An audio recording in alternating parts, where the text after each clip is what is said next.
I'm Anne Lafferty, and I'll be reading from my book, Let All Who Read This Book Be Warned, that the only thing new in the world is a history you don't know.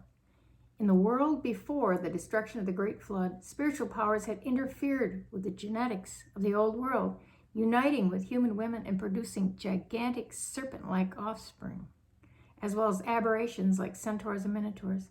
Most significantly, these spiritual entities ruled destructively over the Earth's human population. After 2,000 years, the Great Flood occurred, destroying most of the Earth and its occupants. After that destruction was finished, the occupants of the ark, Noah and his wife, his sons and their wives, opened the door of the ship and stepped out onto a very different Earth. By and by, people got on their feet again and moved on, but they didn't move far. They remained in one area and built a common culture and language. At some point in an unknown time frame, people began to move away from the Creator God and form their own ideas about civilization. Then, the scripture says, Cush begat Nimrod. He began to be a tyrant in the earth. He was a tyrannical hunter in opposition to the Lord. Cush was the son of Ham. Remember the curse to Canaan? Ham's progeny? The legend of Gilgamesh portrays Nimrod as a demigod. Another history states that Nimrod considered himself the offspring of the god Baal, an immortal woman. In the Sumerian language, Babel means the place where all voices should be lifted up and worship of Baal. In the Hellenized version, the word Baal means the gate or portal of the gods. Curiously, the Rothschild family, a major player in world financial dominance today, claims to be Nimrod's progeny. Burke's Peerage is a prestigious genealogical publication, and the claim is that in 1922, a new arrival, a new baby, was named Albert Anselm Solomon Nimrod Rothschild. Maybe they just like the name Nimrod, but somehow I don't see that. A number of sources have reported that Nimrod's ancestry is claimed by the Rothschilds.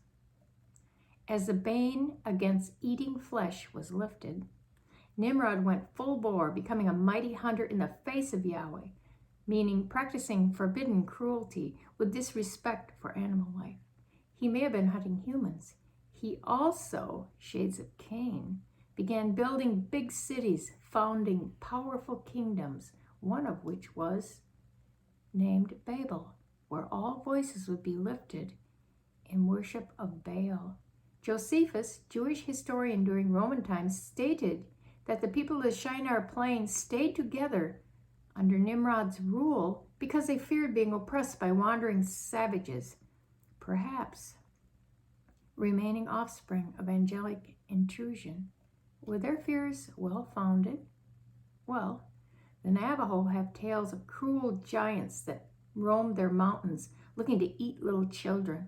They speak of the Stargate people, describing them as a regal race of white giants endowed with mining technology who dominated the West, enslaved lesser tribes, and had strongholds all through the Americas. They were either extinguished or, as the Navajo said, went back to the heavens.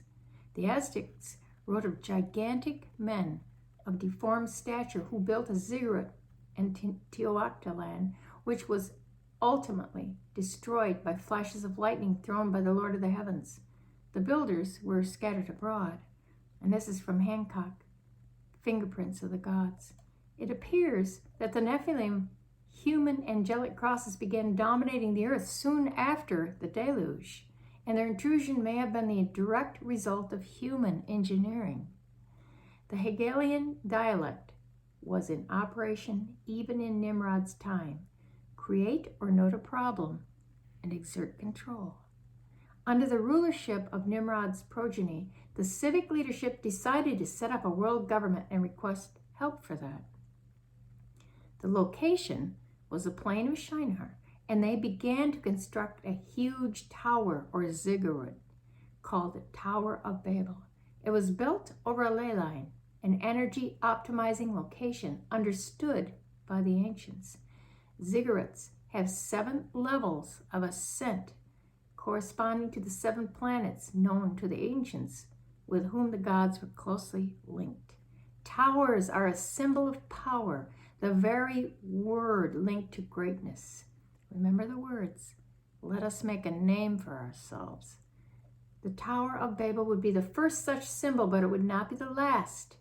Far from it, much later, cathedrals would be erected or lifted up to symbolize the ecclesiastical power of Europe. The then secular buildings, symbolizing the power of wealth and big business, arose, a massive revision of identity and purpose. Now, the tower was constructed in Babel because memories of the gods, their heavenly origins, assistance, and power lingered, along with the desire to join the heavenly council that the first couple were originally ordained to do. Divine structures on earth for millennia were to mirror the heavenly abode and unite heaven and earth to bring down godly assistance. We may suspect that humans coveted the seeming immortality of the gods that they possessed. And why not? Who would not yearn to live forever? Then there was the aspect of power. Knowledge equals power, right? The Tower of Babel is reputed to be an original Stargate, a place where entities from other worlds desiring to rule Earth again were allowed transit from their dimension to ours. Later in our history, in Canaan, we had the rulership of the giants. Coincidence? We'll continue this story on Monday. But remember, in the meantime, never lose your ambition to think.